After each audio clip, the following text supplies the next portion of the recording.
thank you so much for coming this evening. And most of you, I think most of you popped in to see the exhibition. The exhibit will be open till 9 p.m. tonight, and then we're open 7 days a week for many, many hours. So I'd like to begin by acknowledging that we're gathered on the unceded traditional territories of the Musqueam, Squamish, and Tsleil-Waututh nations. We recognize and respect these nations' historical connection to these lands and waters, and are grateful for the opportunity to be here and to uphold our shared values for truth and reconciliation. Some of you have met Ben Shneiderman. He's the nephew of Chim, David Seymour, whose sister Eileen was Ben's mother. As a child, Ben fondly remembers Chim's visits and gifts he brought from his travels.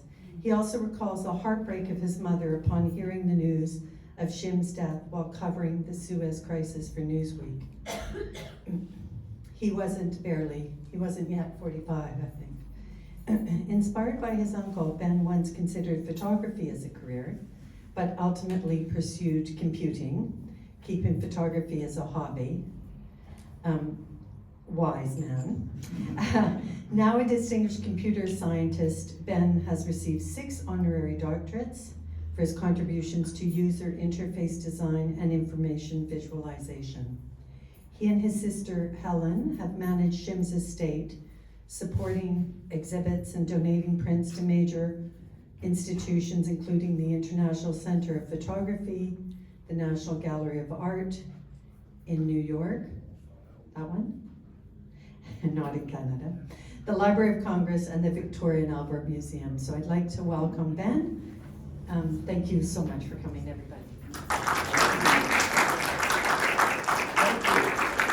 And this, you should know, is Sarah Dobbs. Oh, right, I forgot to say who's the that. gallery director, and who I've worked with happily for these many months to bring this exhibit to you.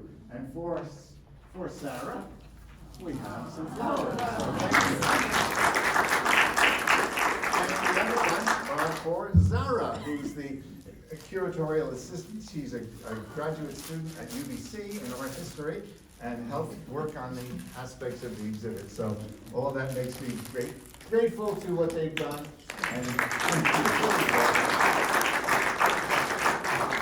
And grateful to the Jewish Community Center of Vancouver.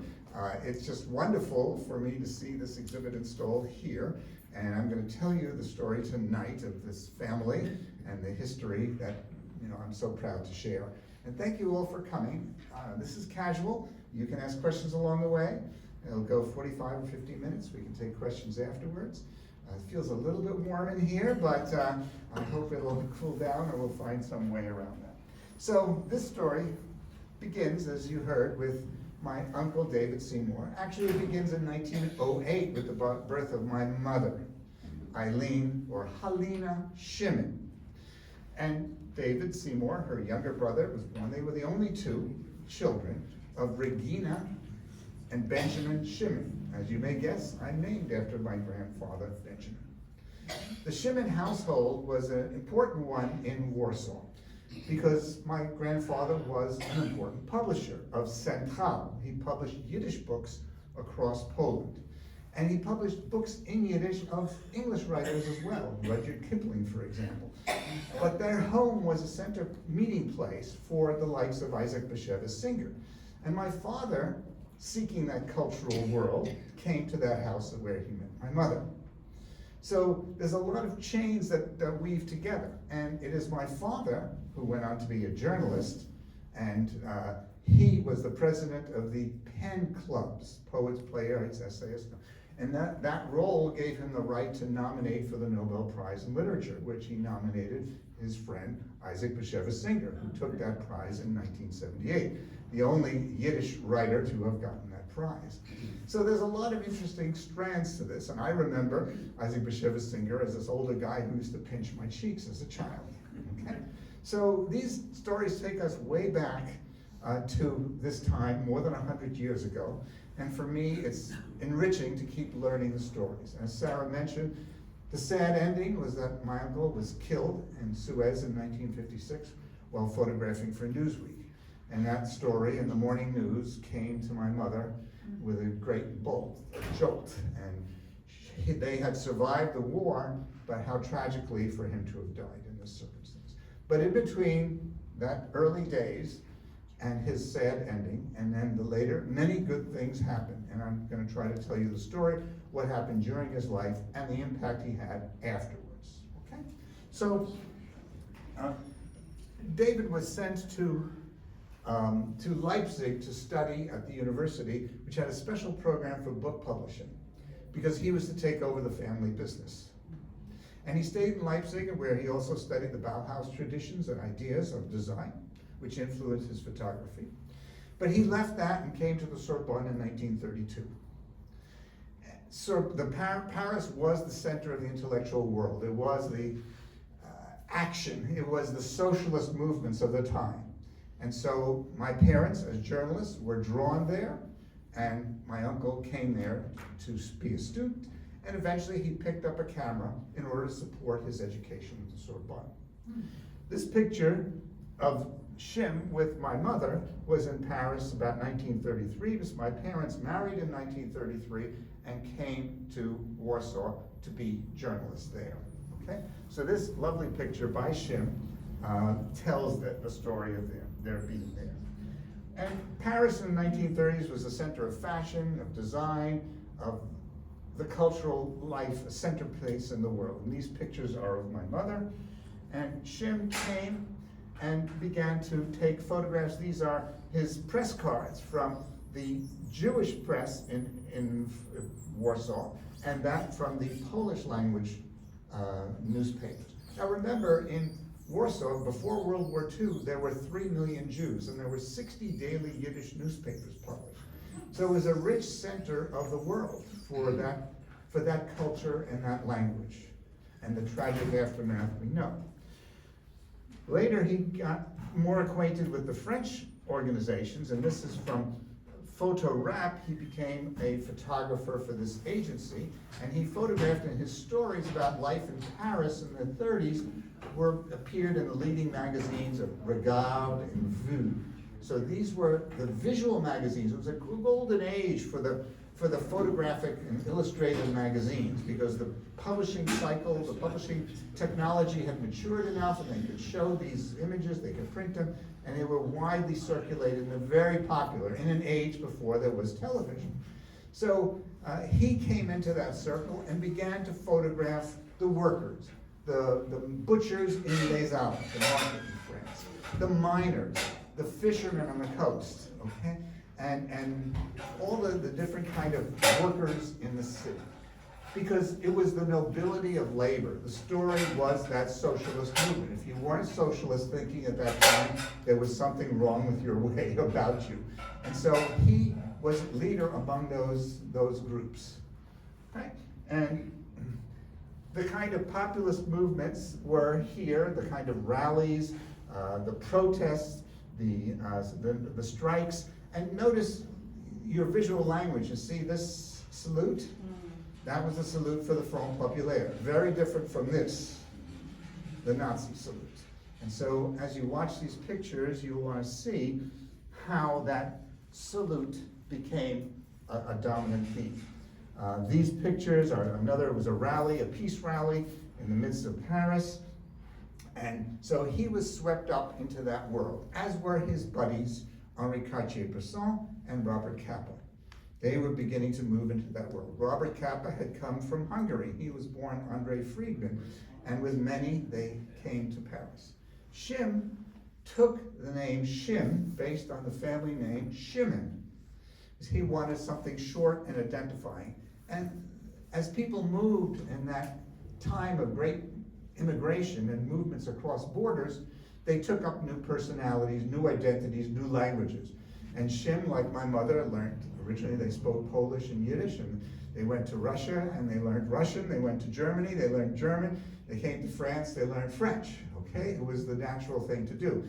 And my mother's last days at age 96, she would answer the phone in any one of 5 languages. And so it was, but that was the normal thing to do, okay? So Paris was a great beginning, but the action really picked up as they went to Spain in 1936. So the Spanish Civil War is a centerpiece of this part of history, where the loyalists, the Republicans, were fighting Franco, aided by Mussolini and Hitler, and it was a terrible time. But it was the kind of war that brought people to volunteer, to join. Tens of thousands, hundreds of thousands came there, and a quarter of them were Jewish. It was a strong movement to support this effort. And of course, the stories of Hemingway and H.G. Wells and others who came and visited there are part of that history.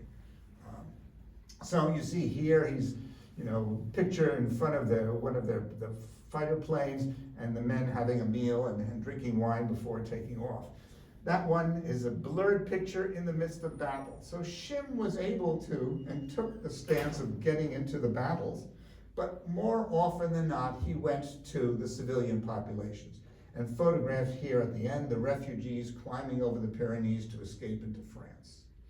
So there's a fascinating story about Chim and Kappa, particularly, and Kappa's girlfriend, Gerda Taro, who was tragically killed by friendly forces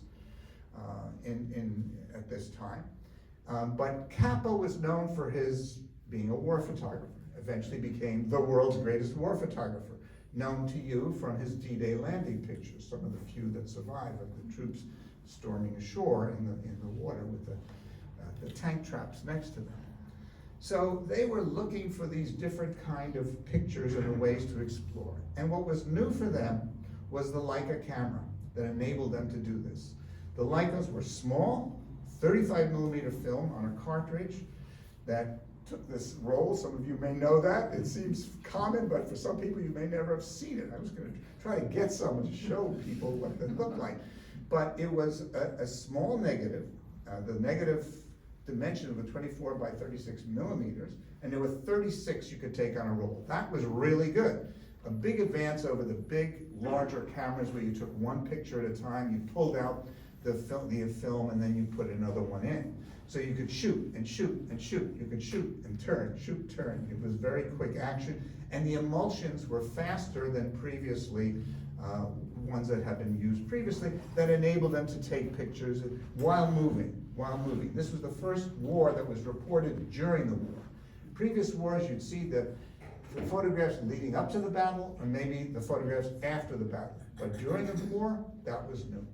And the way they worked in Spain was also rather challenging. There were no fax machines or telecopying.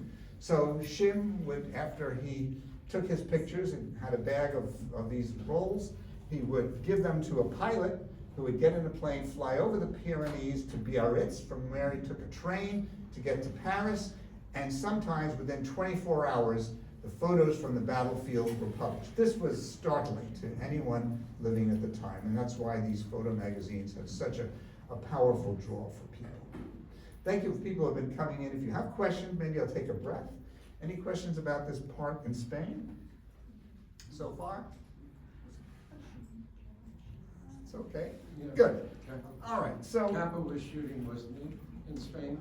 Kappa was photographing as well. Chim had been sent by Regard magazine. Kappa came as a stringer on spec, and Chim helped Kappa and Taro find their way into being photographers. Kappa went on to a wonderful career, very well known, more well known than my uncle, but they were very close buddies. Hemingway's third wife, Martha Gellhorn, writes a charming 70-page novella about the two of them and their relationship. And as she says, for Kappa, your pictures weren't good until Chim said they were good.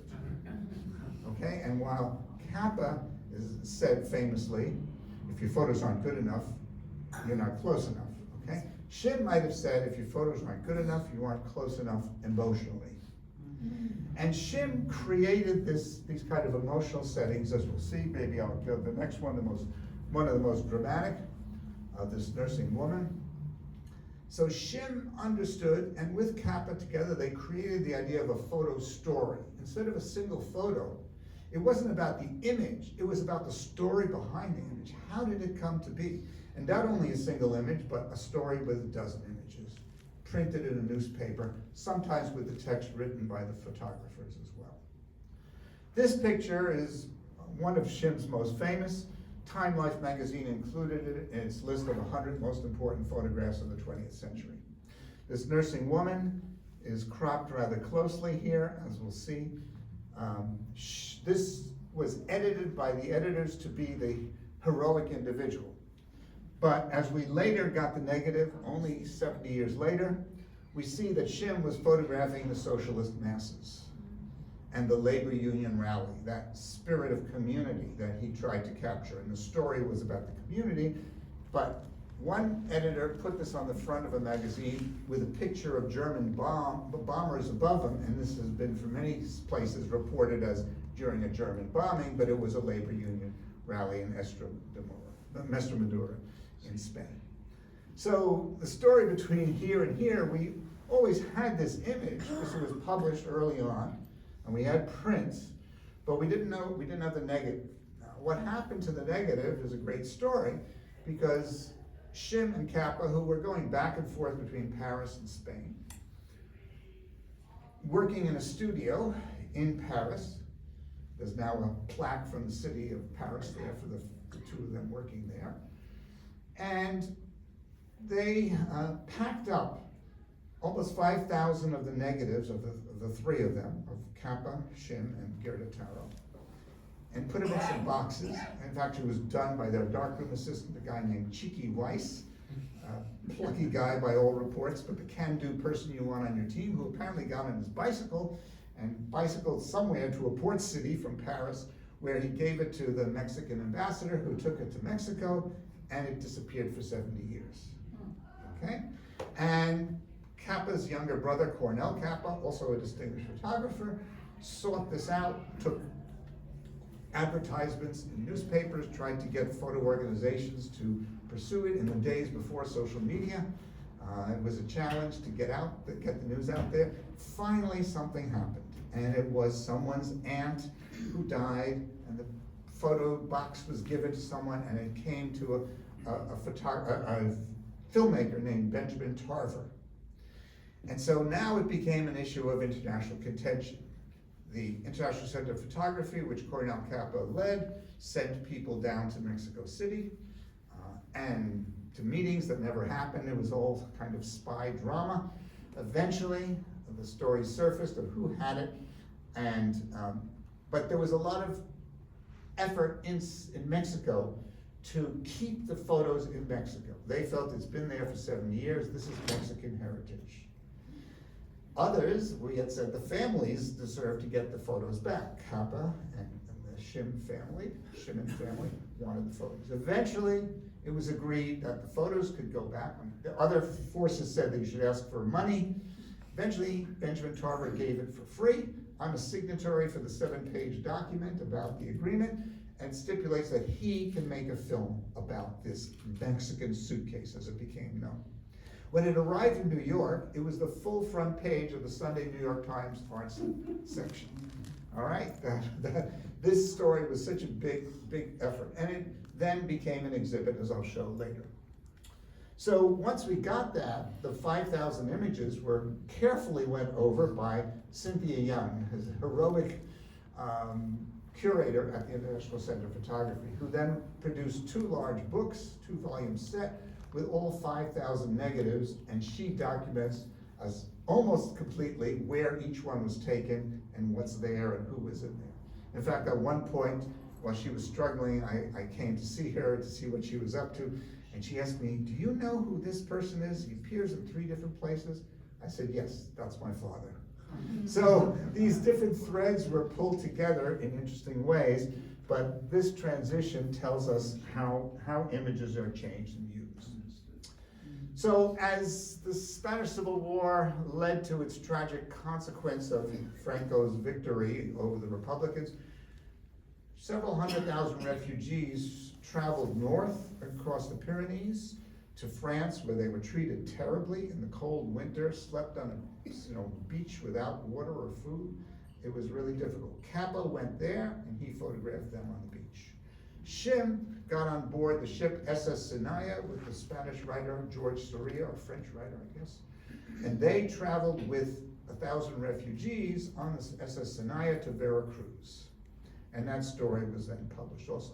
So again and again, Chim is telling the backstory of how it affects civilians, rather than the front story of the war photographs, although he did do the war photography as well. So he comes to Mexico and spends some months there, trained to El Paso, trained to New York, and then my mother, father, and my older sister arrived in February 1940 at Ellis Island, and they're reunited. And during the war, Chim was one of the Ritchie boys. Anybody know about Ritchie boys? Ritchie boys were 13,000 Americans of European descent who spoke European languages and knew the culture. And they were brought in and trained in Fort Ritchie outside of Washington, D.C., in order to provide the kind of intelligence. Some were intelligence agents, some were sent into country. Chim went back to London and was at an Air Force base where he was daily doing the photo intelligence on aerial photography, and provided some of the background to the D-Day invasion. So he was very proud of that. And we see that Chim was in the army, rose, what's that, sergeant, right? Master sergeant, I think that's right. And here he is with a letter to a girlfriend, to Lucy, starting a road to the future. It's on the back of this photograph of him driving a Jeep. Dan, Yeah, thank when, you. When a lot of the Jewish photographers, and they came from different European countries, but perhaps their mama lashon was Yiddish, what language did they communicate in? It's a good question. I would guess a lot of French, because they were gravitating toward French, but Yiddish would have been possible for some of them. But it's a good question. I have letters from Chim during that period to his girlfriend, another girlfriend in Paris, in Polish. So we have Polish, we have French in use, possibly Yiddish as well. He was quite multilingual. So, during the war, he was not using his photography, but acted as a photo interpreter. And then after the war, he picked up his camera again. And by 1947, he formed Magnum Photos with Henri, Cartier-Bresson, and Robert Capa, and George Roger is another important partner there also. And so you have here the sort of story, a complex story for which there's a great film to be made still, of which there's some efforts towards that. But my line is that one of Magnum's strengths was the diversity of its founders. So you have Chim, a rather scholarly, owl-like character, he was called, chess player, quiet intellectual from Poland. Robert Capa, dashing character, completely different personality.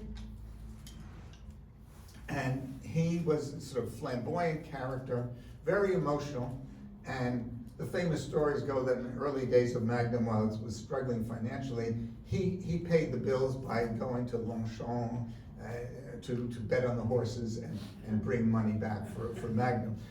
We don't know if that's true, but it's a great story. Henri was from a French aristocratic family, and he was a more quiet type. So I've described the photographic style of Chim, engaging with his partner, his subjects, as you'll see soon, and Robert Capa grabbing the photo. Henri had yet another style. He wanted to be invisible, and he would keep his camera under his jacket or coat, take it out, take a picture, and put it away. And if you look at Henri's work, you'll see a very different portfolio. Sort of 80% of them, the subjects are not aware they're being photographed. Whereas Chim's work, you'll see downstairs a few, but others here, in general, they knew what was happening. And if you ask yourself what happened in the 30 seconds before the photo was taken, you'll get a very different answer for each of these three guys. And so Chim's style, I mean, they learned from each other and they copied each other's style in some of their work.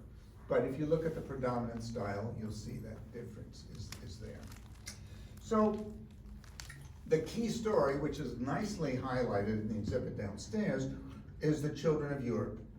sorry, it's a little washed out here on this screen.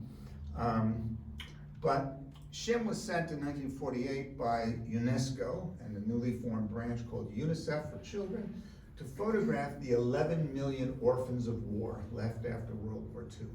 And he traveled through 6 countries, shot 267 rolls of film, and from that, this 50-page book was produced to tell the story. And Chim writes some text there at the opening of it, but the photos are really quite wonderful. This one is a sort of common motif in Chim's work, children dancing in a circle.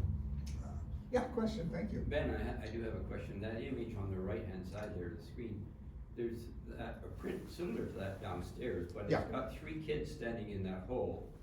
And this one's got no kids standing in the hole. So- Yeah, I think there's some differences from what I have here, but that tells you they were from the same roll, Yeah. but different, good spotting. Yes, there are different images that are downstairs, and actually some of the same scenes, but 1 or 2 steps beyond it. Yeah. Okay, so different ones are used for different purposes, as we'll see in a little while. But I like the dancing in circle, and this does convey the theme of the exhibit, from war to hope. There's the rubble, but here these children dancing together. We don't see dancing in the streets much anymore, but that was a common theme in those days. And here you see exactly the theme I suggested, that Chim made contact with this girl. This one's overly sentimental.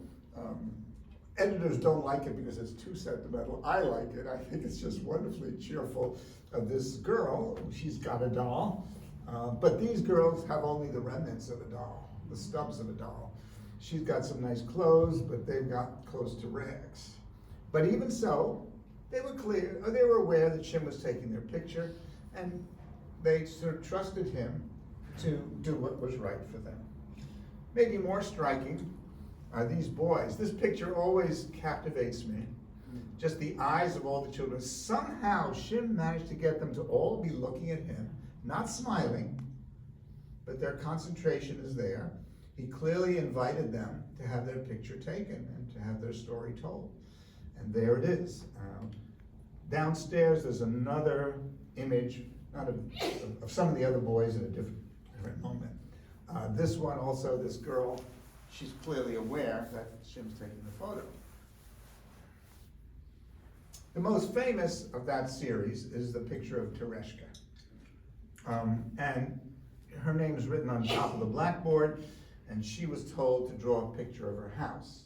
She had shrapnel brain injuries and very traumatized, and sadly lived her life in a hospital till age 39 when she died. She was not Jewish, and there, these haunting eyes are very troubling, of course. Jenny, my wife, is back there, and we don't feel comfortable to have this in our living room. It's just too haunting. Yet, the psychiatrists and psychologists who wanted copies of this image were eager to put it in their offices because they said, that's what I do. Okay? That's what I do. And the image became famous because many books on war, orphans of war, child trauma, abnormal development, and so on, use Chim's image for the cover. Yeah, question? Is this full frame? This one, yeah, I think this one is. You can see that's cropped. Yeah. So maybe just to understand how things work, Magnum has a strict policy of no cropping, all right? And so when a book cover is to be done like that, I get the phone call or email that says, is this acceptable to you? And so every such deviation gets approved by myself or my sister sometimes. But this one is pretty faithful and straightforward. It's a difficult picture to print. This one's a pretty good one. It even shows up on the slide. The chalk on her arm does show up. You'll see the print downstairs, you can't quite see it. But sometimes the prints are better than others. Magnum's darkroom people were remarkable in producing superb pictures again and again. Joseph? Why did they choose the name Magnum? I think you probably guessed it already, magnum of champagne, a bottle of champagne, sort of an inch. It's a word that works in English, it works in French and so on. The idea of magnum as a gun was not, I think at the time, common, but magnum was meant to be the bottle of champagne that they drank when they started this firm. They started the company in 1947 in New York in the garden of the Museum of Modern Art. Yeah, thank It you. looks like lights were used on this photo in the upper right. No. It's just a natural source. Yeah, I mean, it's Just just, the this is a little, shadows and- this screen is a little over contrasty, so it seems that way. No, I don't think Chim used lights ever. We're all natural light, and the Leica gave him the capacity to do that. So, yeah. This image, you know, I also tell the story that these guys believed in that time that a single photo could change the world. And sometimes they succeeded, and this is one that did, in many, many ways. There are many stories, just some of them. A German philanthropist contacts me and says, I want to use that image for my foundation for helping the Rwandan orphans of war. This is about 2007 or 8. And he says, I want to call it the Tereshka Foundation. Can I use the photo? I said, yes, of course. And so we had for a while a very nice relationship, but here you see maybe even a fuller, uncropped version of that image. Another, Carol Nagar, a writer, she wrote a novella, a fantasy of Tereshka and her photographer and what happened leading up to taking that picture, how the relationship was established, what was her situation. Others, a team of Polish investigative journalists, tried to track down Tereshka, this is 10 or 15 years ago, and it took them a long time, many years. And there's a nice hour-long documentary in which tells the story, and they found several Tereshkas who had been in that same children's home, and they finally found the right one, but she had long died, but they found her brother. And so it's, you know, this picture motivates people to do things. This picture appeared in Life magazine with 13 others. And at the end of that story, of Chim, 13 other Chim pictures, at the end of the story was something I had never done before in life. There was a gray box which listed the names of organizations that people could contribute to support the children. And that was sort of another breakthrough idea where the story had touched people emotionally, and therefore they were willing to contribute. Okay? So, you know, there's many, every so often, this is another frame from that series, not the same image. Howard Greenberg, a famous gallerist in New York who represents Chim as well, he donated this unusual print. We don't have too many of these early vintage prints, as they're called, to the Boston Museum of Fine Arts, and it got a full story in the Washington Post. The Children of War was influential in that booklet because it gained public support for the Marshall Plan, the idea of rebuilding Europe, even rebuilding Germany. And that was an important issue at the time. And so Chim's photographs were put to use to try to generate that interest. And I think they succeeded. This video is on the website or at Vimeo. You can take a look. It tells the story with narration. So as we move on, after that 1948 story of UNESCO, Chim did many stories traveling around Europe. We don't have pictures in the US, but he came back and I saw him as a child. My sister was older, and so she had a more richer relationship with him.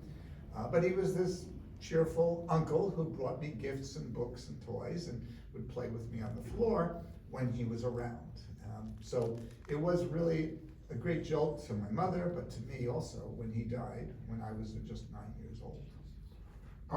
After the war, he became an important photographer. You see 1951 for This Week magazine, and we're going to get to see the picture that they produced, as well as European sources. He loved to be in Italy. He stayed in the Hotel Inghilterra in Rome, the Hotel Daniele in Venice. Jenny and I went to stay in the Daniele a couple of years ago to check it out.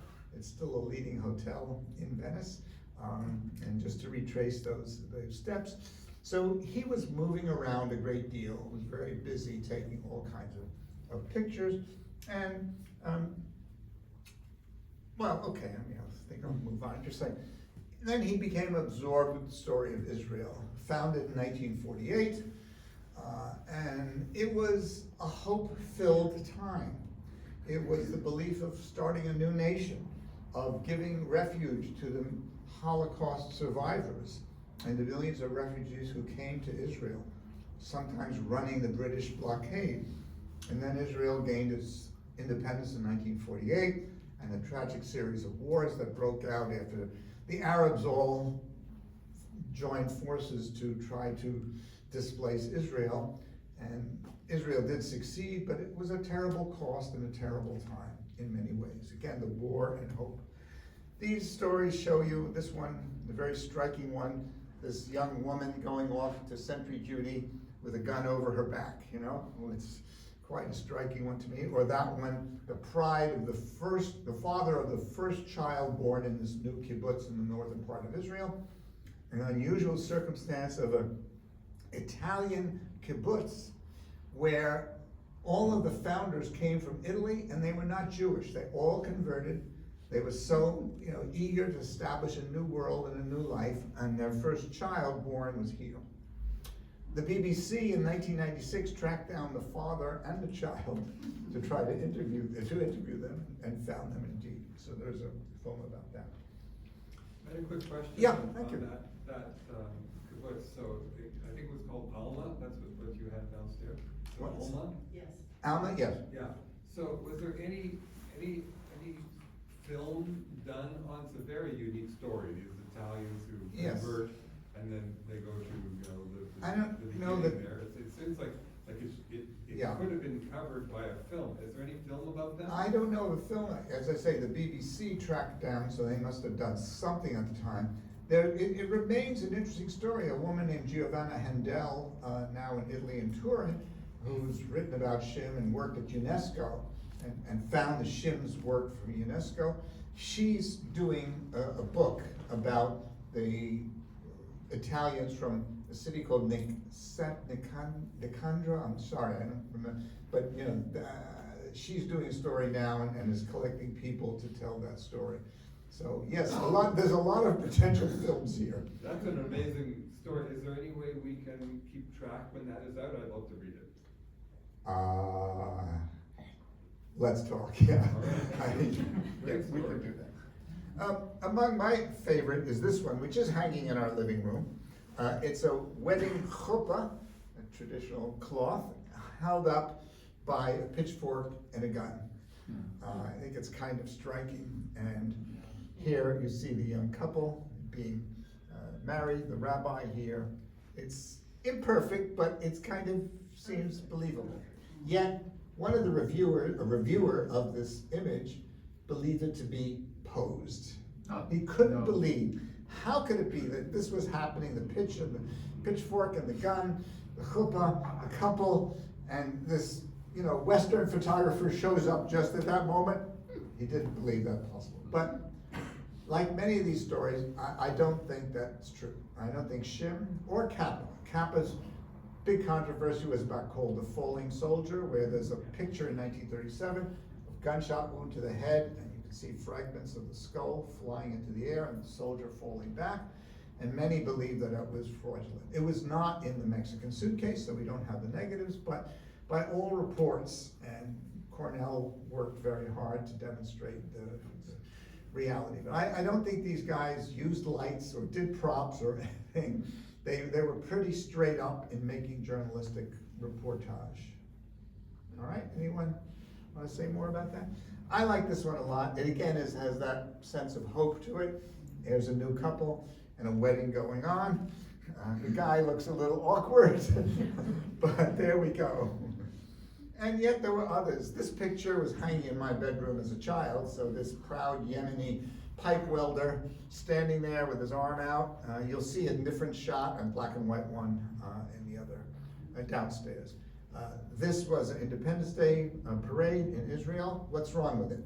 The color of the flag, The color of the flag, what happened? the development.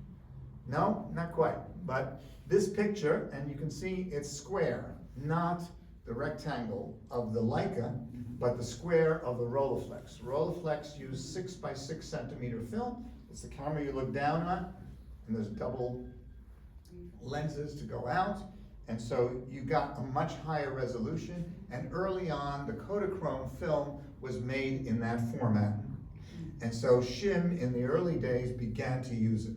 But Kodachrome, there's 3 dyes, and they fade at differential rates over time, especially those early dyes.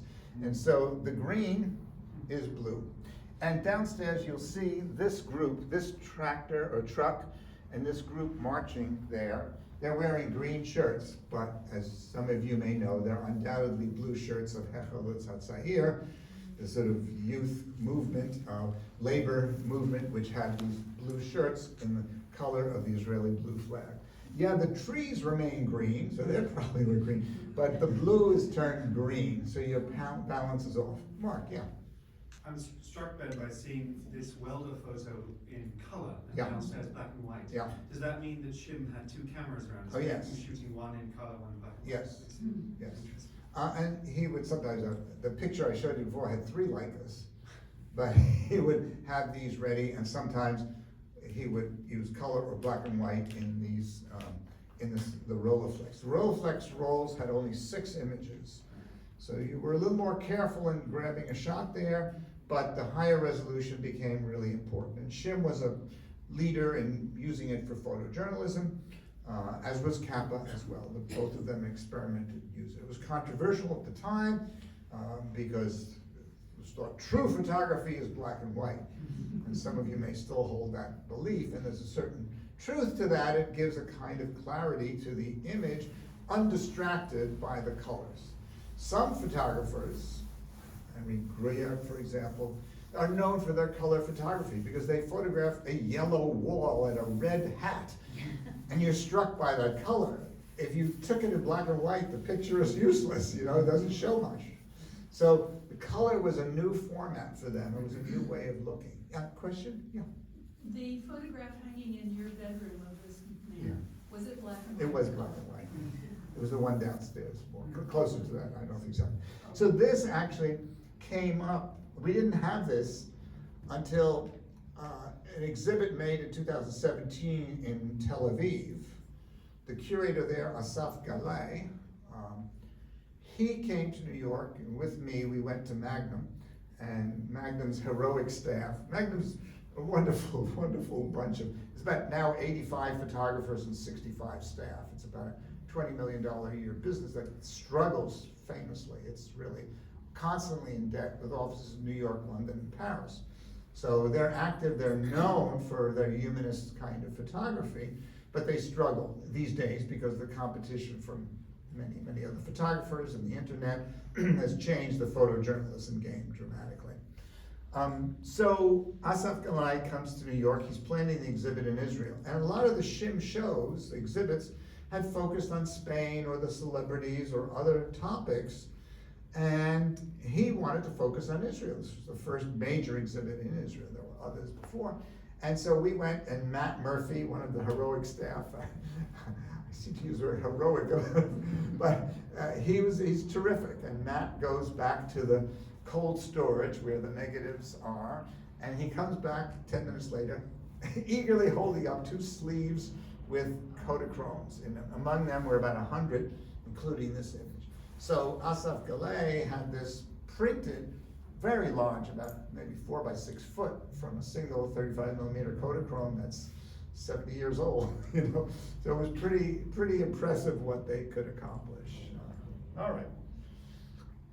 Chim also famously photographed key personalities. Toscanini with the death masks of Mozart and Brahms, I think.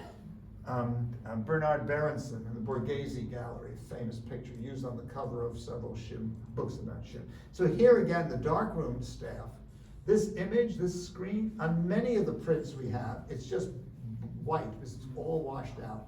So Pablo in Nero is the darkroom superstar at Magnum, and he told me it took 4 hours to burn that part in, to get some texture and to see the lattice work on the window.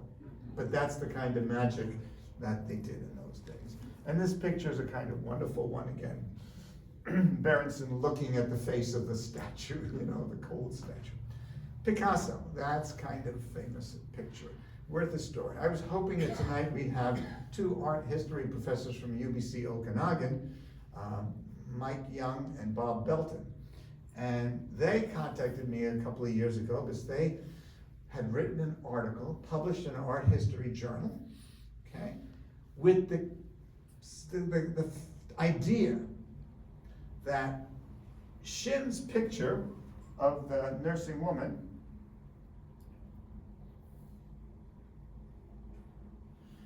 was seen by Picasso. This was printed in the magazines. They checked the dates of its appearance and believed that Picasso saw it. And when Picasso went to work to make Guernica, he put that version in of a woman looking to the sky in anguish. In fact, there's a second portrait of a woman on the other side of Guernica. Guernica is about 30 feet wide.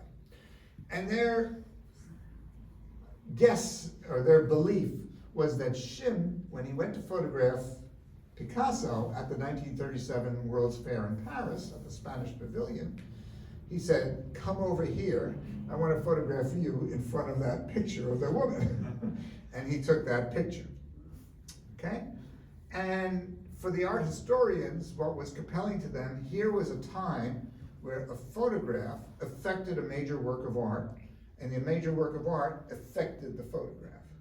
So that made for a good story, and although they couldn't make it tonight, I hope I'll get to meet them while the exhibit's still on here. So Picasso, I like that picture a lot. It's one of the ones that's very popular. Another popular one is Peggy Guggenheim. And here, what you want to look at, you can see this is a 6x6 negative. It's high resolution, it's square, and you get good tonal definition even on the shadows on her face. This one, she's smiling. It's a pretty good one. I like this one better. But others prefer the one where she's really, I don't know what it was, but she has this stern, unhappy look, and she's with her dogs. If you visited in Venice to the Guggenheim Foundation, you'll see there's her grave and the grave of all her dogs, if the names all listed.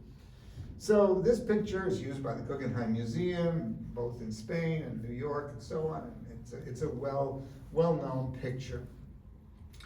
But one day I get a call from Magnum in New York, Diane, one of the staff, and she says, "Hi Ben," we talk a little, and she says, I need your help. Good news is there's gonna be a Broadway play about Peggy Guggenheim, and they're gonna use your uncle's photo for all their publicity. It'll be in every bus stop and on the side of buses, it'll be all in the newspapers, on their playbill. It'll be a big thing. I said, "That's great, yeah, that's really great, I'm very happy." I said, "Why are you calling me, you know?" I thought, oh, they want to crop it or something. She said, "Well, they'd like to colorize it." At the time, there was a guy, I think his name was John Frank, but he colorized in sort of light pastel colors, light blue and light pink and red. They want to colorize this image. So I laughed a little.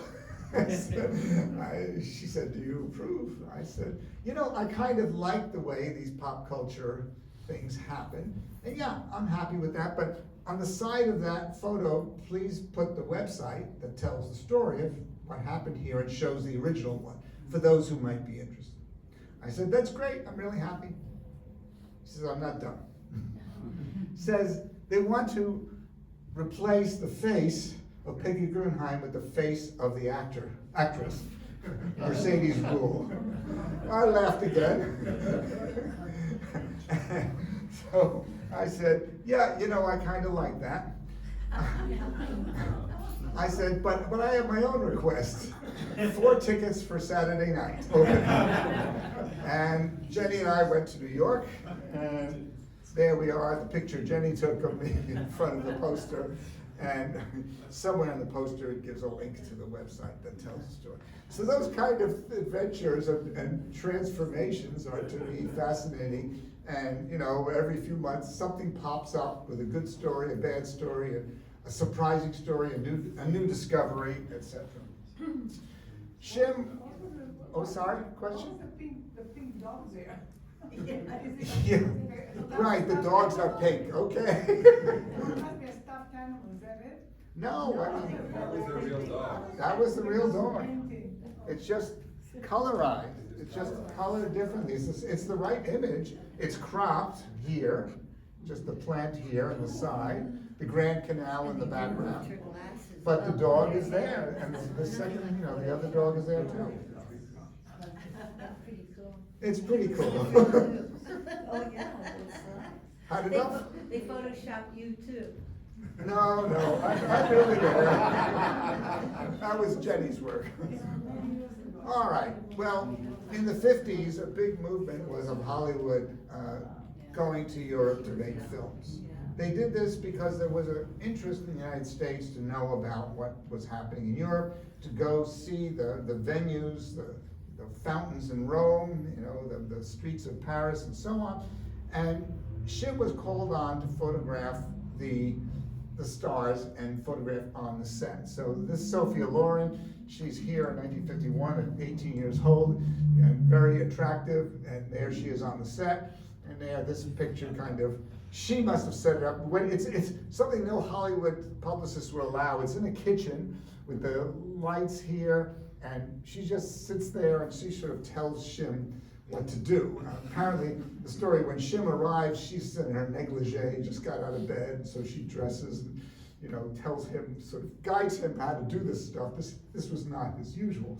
So it's a great picture that people like, and sort of the negative space of that triangle sort of also pops out in many people's attention. Ingrid Bergman was frequently photographed by Chim. She wrote a letter that, I make beautiful babies, you make beautiful photographs. And she always asked him to come and photograph her children, which he did several times, and this letter goes on to ask for more copies of the prints of the day. This image was used, the Cannes Film Festival is this week, I think it opens in Cannes. But about 10 years ago, this picture was 85 feet high on a large canvas outside at the entrance to the Cannes Film Festival. Joan Collins, still alive. Apparently this is her favorite portrait, as told by her husband to this gallery guy who was asking me just a month ago, do you have a vintage print of this one? And no, we didn't. We didn't have old prints of the colors, but new ones. These have been scanned, and the way Magnum works is only from online scans. They have 1.5 million photographs in their online database, and their offices license photos from that database. The photos are cleaned up, they're all retouched carefully, color balanced and fixed in good ways. This one of Kirk Douglas was another important one. At exhibit in Washington, the curator from the National Portrait Gallery comes to me and says, we don't have a picture by Chim, we don't have a picture of Kirk Douglas. Would you donate one of these? That was easy. And so, yeah, we did that. And so you see that. I'm a little troubled because the color I see on the screen on my screen is better than the one you're getting here. So be aware the color's off a little bit. Audrey Hepburn, another favorite subject of so many Magnum photographers. Everybody loved Magnum's photographs of Audrey Hepburn. They were calendars, they were made into calendars or books. And when I asked Dennis Stock, who photographed Audrey, he said, why was there such fun? She was terrific, he said. It just was clearly, entranced by Audrey Hepburn. And Chim's photographs come across as well from the film Funny Face in Paris in '55, her in a dancing studio over there. Others, like Maria Callas, this was a famous picture as well. This one in color became the basis for a stamp to honor the 100th anniversary of her birth. So Maria Callas, the opera star. And Gina Lollobrigida, who died a couple of years ago, this kind of cheesecake picture. And there's Chim with Marilyn Monroe at the 21 Club in New York. It's a poor image, but it's kind of an important one. It just sort of registers the circles he traveled in when he was in New York. And among his important portraits were me. And with my mother and my sister in New York, where we lived on West 93rd Street. And so that's a treasured one series of pictures there. So we come to the sad ending, which was Port Said in the Suez Crisis 56, a complex story where Britain, France, and Israel teamed up to reopen the Suez Canal from Egyptian, which had tried to close it. There was an armistice finally, and Chim traveled to photograph the exchange of prisoners. He was told not to go to Suez, it was too dangerous. Let the young guys go. Chim was approaching his 45th birthday. And so here's the story. This picture is one I use here. First of all, many people appreciate its remarkable composition, the shadow, the street here, the angles, and the tension, the look of the boy, etc. But I was contacted, this must be 15 years ago, by an Egyptian historian who writes me a polite email and says, I'm writing a book about the history of the Suez Crisis, and I would like to use your uncle's photographs. And he said, your uncle was a wonderful photographer. He understood the suffering of people. He was a man of peace. Very nice. This photograph is especially important to me because the man sitting in the front of this tank is my brother, and he was killed during this fighting. So he wanted to use that photo. Of course, I said yes. And at the end of his email, he writes, your uncle was a wonderful man. Shalom, salam, peace. P.S. How tragic that your uncle was killed by British machine gun fire. Yeah. Now, this countered what we had understood from reports at the time, which was that it was Egyptian machine gun fire. And so for 2 years, my sister and I were in great turmoil. It was sort of troubling. And why was it troubling? How had it changed the dynamics of the story? But he had died at that point, where we didn't really know what happened. Until one day, I get an email, this is 2 years after that one, from this guy, who says, I'm in Australia, and I was in Suez, and I have your uncle's last photograph. I said, what do you mean? He said, well, your uncle was driving by in a Jeep with Jean Roy, the Paris Match photographer that he teamed up with, and they stopped to ask for directions to where the prison exchange was happening. We talked for a while, and they told us they were photojournalists. I took out my camera, I gave it to Chim, and I asked him to take my photograph, and he took this picture. And they drove on, and 20 minutes later, we heard the machine gun burst in the battle. Oh, not much of a battle, they were just killed, but many machine gun, and then the Jeep falls into the Sweetwater Canal. So we have that report, and I say to him, look, this Egyptian historian tells me it was British fire. And he says, let me check with my other paratrooper buddies, British paratroopers. And he comes back a few weeks later and he says, no, it was not any of the British side, and we all think it was the Egyptian side. Shortly thereafter, Paris Match had sent, journalists to explore. They found the machine gunner who had killed my uncle, and it's difficult for me to read. It's a very detailed, very terrible story of the number of bullets and so on, and that tore his body apart. And then we see here the field service. They found an army rabbi, because Chim was an army veteran, U.S. Army veteran, so it was appropriate, American flag, and the French flag over Jean Roy's casket there. Chim's body was flown back to New York and buried in New Jersey, outside of New York, just west of New York. So that's the ending, from just short of his 45th birthday. But the good news is the story lives on. And it's been my mother's effort, and then my sister and myself, to preserve and promote the story, to tell the story as I'm doing to you tonight. And Chim's books that flowed out, one from Italy, he loved to photograph Italian street festivals, religious festivals. He did a whole book with a woman named Anne Carnahan as the writer, photographs by David Seymour. This torn cover is the one that I bought for $1 at a market, it was a yard sale in Connecticut. Well, just happened to drive by, and there was the book that I never had a copy or saw a copy, but I do have that one now. Early on, this photograph from another street festival.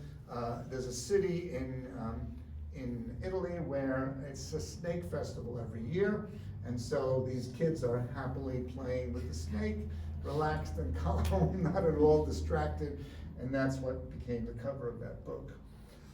There you see this coffee table book right here, uses the Berenson picture. It's a very nice 1996 book, and then in the early 2000s, Tom Beck, photography curator at University of Maryland, Baltimore, did a beautiful book. What's really, it's a rare case. There's a few thousand words up front of the history, but then there's 55 pictures. It was a standard format that Phaeton publishers used, and these captions are the best ever. Not only do they tell the story of the image, but they really explain the backstory and why this was an important photograph. So Tom Beck does that as well. So these two books, carry a lot of the imagery, a lot of exhibits. This was the Mexican suitcase after they were cleaned up and prepared into an exhibit. It was shown this way. And then the film, The Mexican Suitcase, was produced by Tricia Ziff. It's a 90-minute film about the photography of the Spanish Civil War, the way the emigres came to Mexico. About 100,000 or more came to Mexico, and they still are a community. They still live together. They have schools, communities, newspapers, all about still remembering the Spanish Civil War. It had that much impact on people. Many people find the Spanish Civil War an interesting precursor of World War II, of course, much like they see Ukraine now. In a similar situation, you have, the loyalist Republicans trying to save Spain from these fascist invaders. And so there's been interest, as we'll see in a moment. Now, this picture, which you see downstairs, was the selected photo for the ICP's exhibit called We Went Back, from which these pictures are drawn. This picture was the front page of This Week magazine. I showed you his press card, but This Week magazine was a supplement with color pictures that was included in Sunday magazines all around the US. And so it gained a wide visibility. And this children playing in the shadow of the gun turrets that's been, upended on the Normandy beaches. It's a very strong image. And again, Chim's work with children comes through. Many other books, you can see which pictures were selected. This one's downstairs, hanging in the exhibit, and that one that I liked so much. This other one, this had often been attributed to Robert Capa during the Spanish Civil War, but it's Chim's once we got the Mexican Suitcase. And these other books in Italian and French, I brought some of them here. The exhibits continue, and this is the front page from the Library of Congress's collection. While my mother started and I continued to donate to the International Center for Photography in New York, from which this exhibit is drawn, I've moved more to working with the Library of Congress, which has been very warm and welcoming, and I've given 3 batches, more than 1,000 images, which they've scanned and are making available. It takes time, but it's getting done. So Library of Congress is a good steward for all these photos, and you can find them online if you're interested.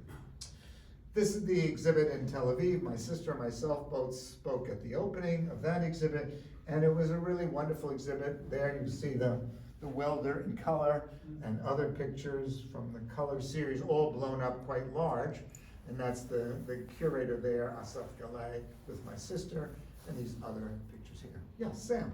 Who drew the little caricature of Chim? The caricature of Chim is Carlo Levi. Carlo Levi is an Italian painter and writer, not related to Primo Levi, Carlo Levi traveled with Chim to the south of south of Italy, excuse me, the south of Italy to photograph for UNESCO another story about the adult illiteracy in Calabria in the south of Spain, which is a very poor region. The title of the book that was published about 3 years ago is called They Did Not Stop at Eboli, which is a play on the Primo Levi book, Christ Stopped at Eboli. The suggestion is that Christ did not reach the southern parts of Italy because they were so impoverished and so suffering. And so the pictures there, particularly a wonderful image of a wrinkled old hand holding a pen and writing A, learning the letters of the alphabet. Okay, this is in Holland. They use the same image here, and daughter Sarah. Over here, Sarah's a UBC anthropology professor, and her husband Mark is here. Sarah's doing her work in Nepal this week. But she went to Amsterdam to represent the family. There's that plaque for Kappa, Taro, and Chim in Paris. And so we're coming to the end of the stories here, but I think, how are we doing? Oh, okay. Oh, you all seem to be here, so this exhibit downstairs started in New York at the International Center of Photography, as I mentioned, and there was installed with vintage prints, the original 8x10s made for photography. I mean, in those days, even the 1950s, photography was not an art yet. It took the Family of Man exhibit, for example, to the Museum of Modern Art, Edward Steichen's famous, the most famous art exhibit of all time, traveled around the world, millions of copies of the book, some of you may have it. 7 of Chim's photos are included in that exhibit. So the original 8x10s were used in that exhibit in New York, and then when it was to come to Chicago, well, COVID got in the way and all kinds of things happened. Security and insurance costs went up, and so Illinois produced the 51 prints that you see downstairs. They're beautiful. They're better than the vintage prints. They're bigger. They're color corrected, mostly balanced, and nicely printed on aluminum back. And they're just a wonderful exhibit. And they were up for a year at the Holocaust Museum, Illinois Holocaust Museum. Then came to Oregon Jewish Museum last summer, and now we're here. And I'm looking for the next place. If you know where it should go, please let me know, but I have some possibilities that I'm exploring. How about Yeah. the Holocaust Museum in Winnipeg? I don't know that. If you know people there, we could talk. I'm interested now. So right now, this exhibit is mine to manage. In the past, it was always Magnum or other people, but I've taken this one on now, and so that's a new role for me. There will be the UNICEF project, The Children of War, will be the substance of the exhibit at the Toronto Metropolitan University starting January of next year. There'll be 2 exhibits, one of the Chim one and another general Magnum exhibit. So that'll be Toronto, January. So see you there. The Image Center at Toronto Metropolitan University is the Canadian's leading center for photojournalism archives. Carol Nagar, who wrote that short novel, wrote a wonderfully, deeply researched and poetically written biography published in 2022 about Chim, which I learned a lot from. There's a lot of details in it. It's very deeply researched, a well book. Unfortunately, the price is over $100, so it sort of limits its widespread use, but it's become, the real story, the in-depth story. And there we go. The website, you can visit more. There's lots of more photos. There's the 3 Leicas hanging, across his chest. There's a lot of photos in both there's a portfolio of 12 photos that were printed to raise funds for the ICP's work, and then another batch of others.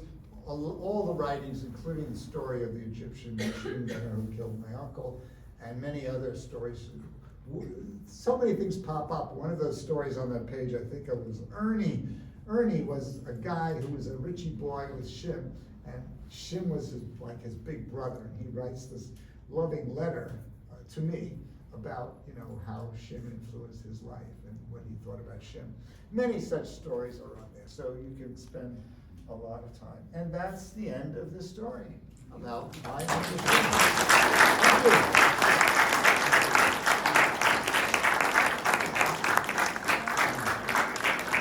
I know it's late, maybe tired, but I'm happy to stay for questions.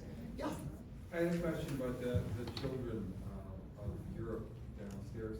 There was a couple that were mentioning a little town that was part of a social experiment where the kids sort of got adult roles to do their own printing presses and those kinds of things. Yeah. Is there any further sort of exposition about that experiment? I don't know, I mean, I know what you're referring to.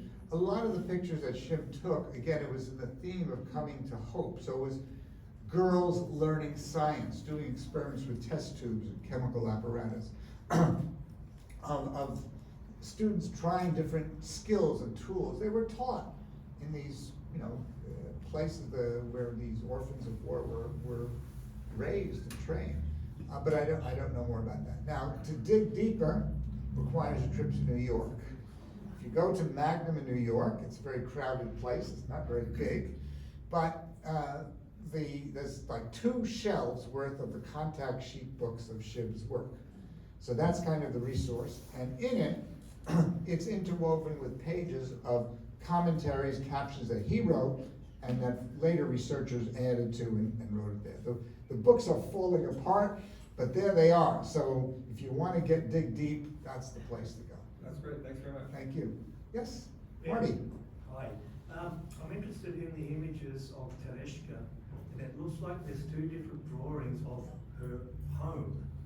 And I'm wondering whether you could share if there's any psychological, psychiatric insights about I don't think there are 2 images of the home. I think the 2 angles. Is it 2 angles or is it the Yeah. same? I thought it was 2 angles. Yeah. Okay. So I think we're, Still, there my we go. question So is- this one is a different image, but it's the same, it's a few seconds later, it's like 3 frames down from the one we saw before. But the drawing of the house is the same, Okay. and you can see the cover of this is extracted out, it's just the scroll, all right? But it's all the same, it's all the Yeah, same. my question is Yeah. driving into, she's in a psychiatric Yeah. institute. Can you share any insights about how to explain her interpretation of her drawing of home? That's a deeper one. Yeah. I can't tell you what it means when someone scrolls instead of, draws a house. You said it was adopted by a Ugandan. Yeah, that was the image I showed here, Rwanda. Sorry. But this German philanthropist took it. So she had been injured in a bomb blast or a shell. She's Polish child, not Jewish. And so she was, from age 4, she was in some kind of clinic or hospital. And she was a few years older than that when Chim comes to take her picture, and she survives till age 39 in this clinic. That we know from the Polish investigators who made a film about their story. So that should be available to you. You can dig. It's in Polish, but there are English subtitles for one version of it. So there are many people who have dug into that, and maybe Carol's book is another source if you want to dig deeper. But every one of these books tells you something more about Tereshka, because it's the subject of so much attention. So, yes, Fred. Yeah. Downstairs they mentioned there's a place in Hungary where there was a group of orphans and they raised themselves or they governed themselves independently. Does that place still exist? I don't know. There is a lot of interest in Hungary and in Poland. We traveled to Poland, Jenny, 10 years ago, 8 years ago, to the first exhibit of Chim's work in Poland, in Łódź, if you wish. And at there's a photo festival that was started there, and they soon included a Chim exhibit Well, I there. never heard of that place in Hungary, if that town still exists. I don't know that story, but yeah, no, all these things, the internet's a great source. I spend a lot of time digging for these. It's about a day a week of my, sometimes 2 days a week of my time. As you heard, you know, my career was as a computer scientist, and I'm still working on those things and writing books about that. Human-centered AI is my theme, but that's a different talk. I should say, speaking of talks, I will be back in this room 2 weeks from tonight for the story of the Spanish Civil War in depth, which includes the story of my parents' writing about the Spanish Civil War and Chim's photographs. So that book was published in 1938. Gee, why doesn't it? Not sure. But this book in English was just published a few months ago in the US. So that book was in Yiddish, and my Yiddish is not good enough to read that well. And while I had a print copy from the Yiddish Book Center, which had scanned it and made it available for print online, it was difficult to get more than a few paragraphs through. 3 years ago, a team from Poland, a woman professor at Warsaw University, not Jewish, but she spoke Yiddish, she did a Polish version of this book. And it was published. I thought I had that image. No, maybe not. Oh. No, I don't see it. I don't think it's here. What happened? Sorry, let me just flip a little. Something to add. No, it's not in there. That'll be for Thursday, May 22nd. So the Polish edition was published to a fabulous review in the Polish edition of Vogue magazine. And so it became a story in Poland. And then 2 years ago, the Spanish edition, separate projects, had nothing to do with these, 2 Yiddish-speaking translators did the translation. It was published in Madrid. And then last year, the Yiddish Book Center published this translation by Deborah Green. It's a wonderful piece of work, and now I can read it. So that was wonderful for me, and I'm pleased that in the back, there are 10 photos, including the woman, the nursing woman, of Chim's that illustrated this book. So that book, published in 1938, is another tantalizing piece of history for those who want to dig. In my father's writings, he said this book was the first of 2 editions, of 2 volumes. And the second volume was to be published shortly in 1939. This was 38 in Yiddish in Warsaw. Okay? And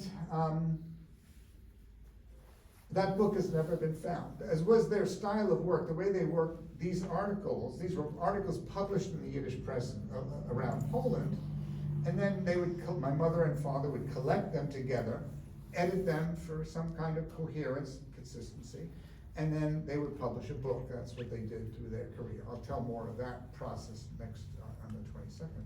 So the fact that there's another book out there is tantalizing to every one of the translators and to many others who dug and tell me that book was to be published September 2nd, 1939. And by your response, you all know September 1st, the Nazis come through Warsaw, okay, invade Poland. And so there's the mystery of what's with that book. So one of the paths for these translator scholars and so on is they've been digging through the Yiddish daily press in Poland of that period to find other articles than the ones that are included here, so as to try to reassemble that second missing book. But who knows, somewhere in some archive, that book may be sitting to be found by someone else. So. Maybe it wasn't ever published? Well, the speculation was to be published, but either it was destroyed or it never got to publication, to reproduction. So anyway, I'll take 1 or 2 more. It's getting late. I know you're tired, but yeah, these 2. It's more of a comment. I'm really glad you showed the full name, the full image of the woman that's in the top right corner. Yeah. because when I saw that photo in the exhibit, there was something about it that bothered me. It didn't feel like his work, and then you show us this image on the right, and I go, Yeah. because now that to me feels like a Chim statement. The one on the left it doesn't Yeah. have the sensitivity to the subject that the one on the Yeah, right does. yeah, I can see that. You can see the attraction of the heroic individual, and the zooming in, and these eyes on the side here.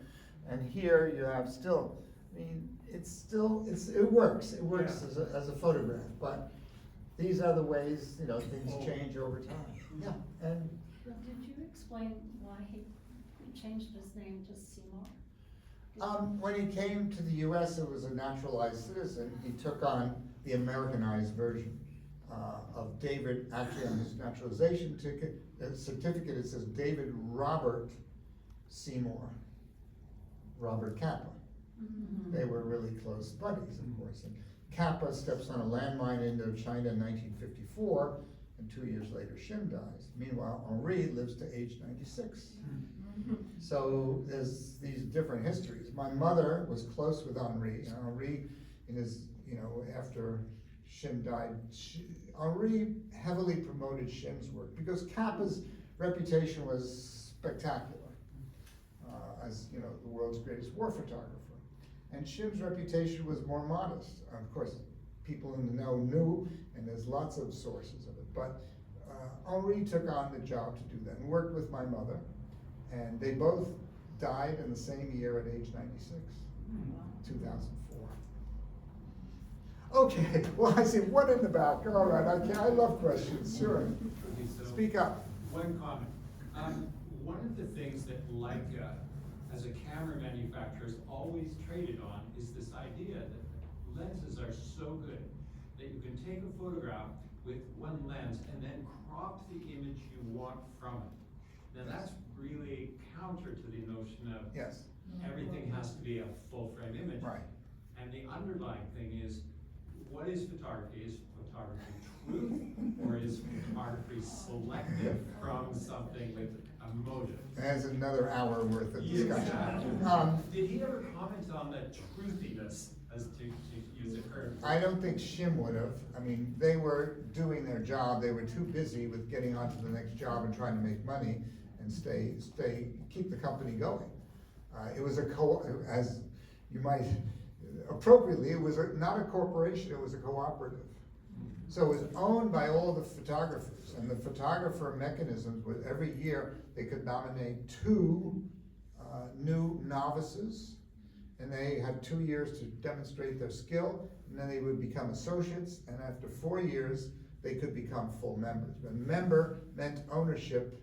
And so the tough decision that goes on to this day that I participate in as an estate is how much money should the photographers get and how much should we spend on staff? Some of the photographers are well successful and are doing fine. Other younger ones are struggling. They need the money. And so Magnum has a constant discussion of, how much money should we give it? If for example, there's a fair chunk of money owed from Magnum Paris to the Chim account. I haven't had any money for more than 2 years. And so, should we give the Chim account 20% of what they are entitled to? Or 40%? And should we give more to the younger people? These are the discussions that happen every year at the AGM, the annual general meeting, which is a big event every year, the gathering. And how much to spend on the staff, by the way, that's the other thing. So these are challenging issues. The cropping issues are also.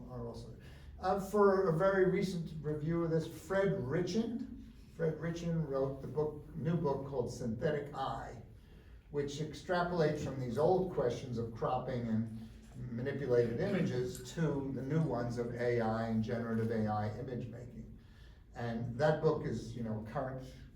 I don't know if it's yet a bestseller, but it's a wonderful book if you're interested in these types of issues.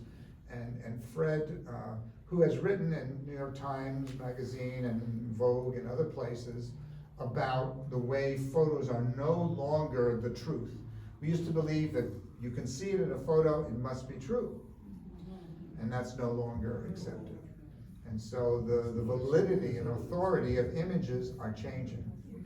And when you have synthetic images from AI without a lens at all, you have a new game going on. And he does some very clever things. My favorite, well, troubling things. He asked one of the generative AI programs to generate an image of a Vietnam War soldier, a US Vietnam War soldier, taking a selfie. And sure enough, you get this perfectly good-looking picture of a GI, of an American soldier in Vietnam holding an iPhone and having a picture, and you can see the picture on the phone, you know. And there's also troubling ones, like Fred got it to say, show me happy children in the Warsaw Ghetto. Never happened, but there it is, you know, a very troubling story. So I'm in touch with him. Fred Richard is married to Carol Nagar, so there's a whole circle. Anyway, we've gone on. You've been very patient. Thank you for your time.